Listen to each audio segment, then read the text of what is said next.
Bonjour, bienvenue, I'm Sonali Krishna and you're watching the Brand Equity Cannes 2011 Special Part 2. But before we kickstart the show, we thought we'd get you a variety of voices telling you their Cannes experience in 5 seconds.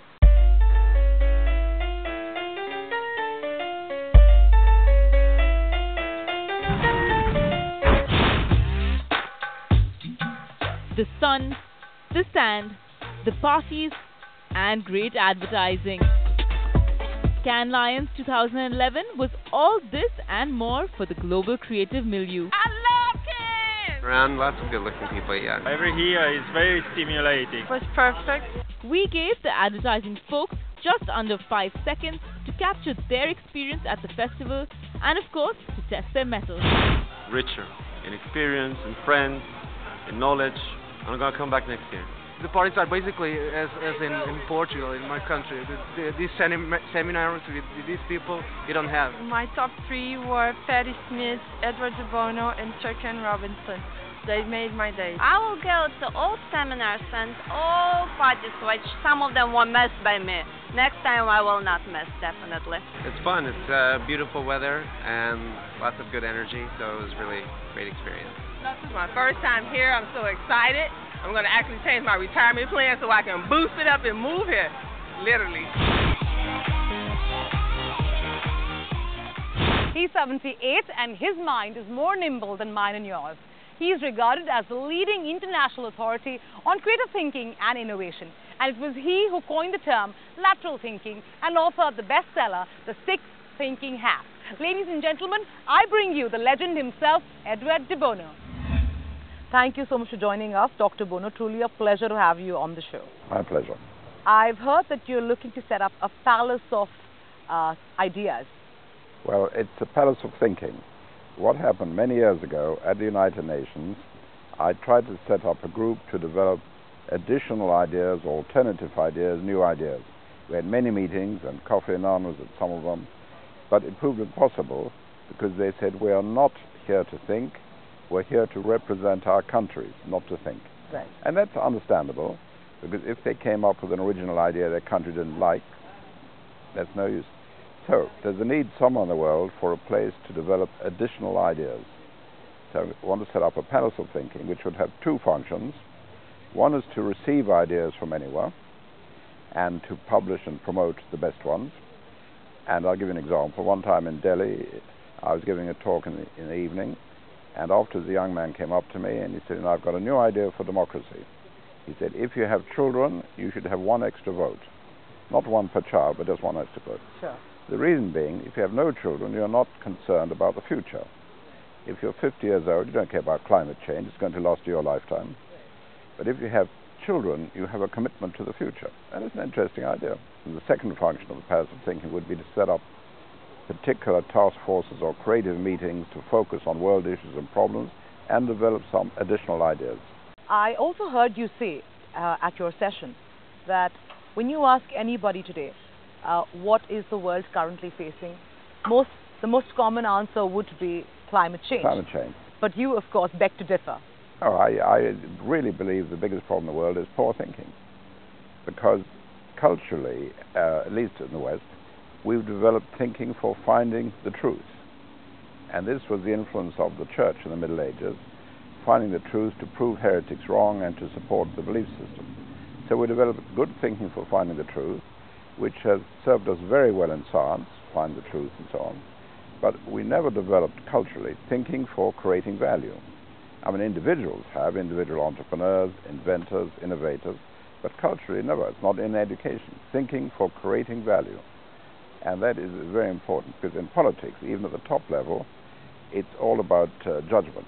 They're bad guys, we must bomb them. They're enemies, they're friends. Not how do we design the way forward. The book of 6 Thinking Hats. 6 Thinking Hats, yes. Essentially contains methods to any problems with different angles. Do you think the world's creative and business leaders of today embody this thought that you bring forward in your book? How lateral are world thinkers today? It's difficult to say. It's difficult to make judgments. I'm not impressed by most of them in terms of their thinking. In fact, when Obama was selected, before he was elected, I wrote a letter saying I would go and teach him how to think. I don't know if he ever got the letter, probably not, but he didn't reply. Okay.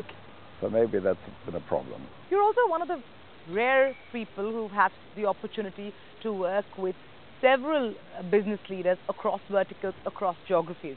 Yes. How would you rate thinkers across geographies, and who in your book stands out? Certainly I would say that in terms of people writing to me about my books, more from India than from anywhere else. People are interested in the subject of thinking in India. But for instance, Richard Branson, I think Richard Branson's turnover is actually bigger than Coca-Cola. But when you meet him, he's a very normal fellow, very gentle, laughing, smiling fellow. And you really don't get an impression that here's a big, tough businessman. He's a very nice man. Dr. Bono, there's been a lot of talk and a lot of lip service to, creative thinking and innovation within organizations, and how that's extremely necessary in today's environment. What do you think is preventing such lateral thinking and new ideas within organizations? Well, I think two things. One is organizations don't like taking risks, and any new idea seems a risk. And then secondly, that some people believe it's enough to talk about it, and maybe if you talk about it, the mood will happen and you'll start being... I think what is essential in an organization is to have a senior person who becomes the chief ideas officer, and who people go to with ideas, who looks after ideas and helps people and so on. That makes a difference. Otherwise, for an individual with an idea to get the idea listened to is very hard. You cracked a joke when you were speaking at your seminar about the fact that if the Indians and the Chinese start thinking, then everybody can pack their bags. Well, the university in Beijing has been doing research on my work in schools for 9 years, very positive results, and they're talking about introducing it at 680,000 schools. There's a big project in India run by an outfit called Fine Cube from Calcutta, I think, again to introduce my work into schools in India. So if I get China and India thinking, the rest of the world doesn't matter. You've also invented a new word, Dr. Bono. It's called EBNA. EBNA, E-B-N-E, very important word, and it's just amazing that we haven't had such a word before, because in Europe anyway, for 2,400 years since the Greeks, we've got dialectics and argument. Now, if there is something which is good, you can't say that is bad, and unless you say it's bad, people say, well, why are you suggesting something else? But EBNA means, yes, it's wonderful, but it's not enough. I wrote a letter once to David Cameron saying all governments needed a minister for thinking. And I got a rather tame letter back from his secretary saying, thank you, we've received your letter, but that's not much good. Now, the Minister of Thinking would be there to help different departments think about things, and also have the possibility of suggesting new ideas. So the Minister of Thinking suggests an idea, and if the general public hate it, then the Prime Minister said, that's just my silly Minister of Thinking. But if everyone likes it, then they use it. Dr. Bono, you're 78 years old, but you have a stamina of somebody who's in their teens. Well, I'm looking for a nice young Indian wife. Why an Indian wife? Because I like Indians, and someone who's, you see, Western women now have very big agendas. They want this, they want this, they want this. Maybe Indians don't have such big agendas. Thank you so much, Dr. Bono. Thank you. And I hope you come to India so I can find you that Indian wife. That sounds a good idea.